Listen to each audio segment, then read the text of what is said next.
క్రైస్తలో ఈరోజు దేవుని యొక్క వాగ్దానము పేతురు రాసిన 2వ పత్రిక 2వ అధ్యాయం 10వ వచనం. ప్రభు సమర్థుడు, దేవుడి వాక్యాన్ని ఎంచునుగాక. ఆమేన్.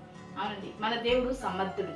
దేని విషయంలో దేవుడు సమర్థుడు అంటే, నీకు కలిగిన ప్రతి పరిస్థితి నుంచి నిన్ను విడిపించుటకు నీ దేవుడు సమర్థుడు అండి.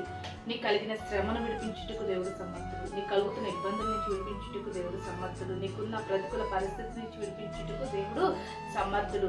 నువ్వు ఎదుర్కొంటున్న ప్రతి శోధన నుంచి నిన్ను విడిపించి నీ జీవితంలో గొప్ప కార్యాలు చేయుటకు నీ దేవుడు సమర్థుడై ఉన్నాడు. ఆయనకు అసాధ్యం అంటూ ఏమీ లేదు. దేవునికి సమస్తము సాధ్యమే. సమర్థుడు. అన్ని విషయాల్లో కూడా మన జీవితంలో గొప్ప కార్యాలు చేయగల గొప్ప సమర్థుడు మన దేవుడై ఉన్నాడు. కాబట్టి నీ కలుగుతున్న ఇబ్బందులను బట్టి, ఇరుకులను బట్టి, ప్రతికూల పరిస్థితిని బట్టి, ఆర్థిక సమస్యలను బట్టి భయపడక, అన్ని విషయాల్లో నా దేవుడు సమర్థుడు, వాటన్నిటి నుంచి నన్ను విడిపించి నన్ను నా దేవుడు దీవిస్తాడని సమర్థుడైన దేవుడి మీద నువ్వు ఆధారపడినప్పుడు నీ జీవితంలో గొప్ప కార్యాలు పొందుకుంటావు. కాబట్టి మన దేవుడికి సమస్తము సాధ్యమైంది. కాబట్టి సాధ్యమైన సమర్థుడైన మన దేవుడి మీద ప్రతి పరిస్థితిలో ఆధారపడి దేవుడి చేత అన్ని విషయాల్లో విజయంను పొందుకుందాం. రీతిగా ప్రతి ఒక్కరికి దేవుడు సహాయం చేయగాక. ఆమె ప్రార్థన చేసుకున్నామని.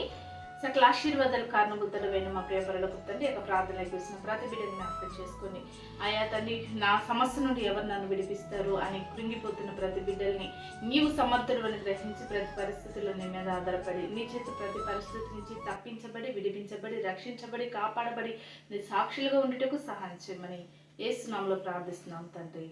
ఆమేన్.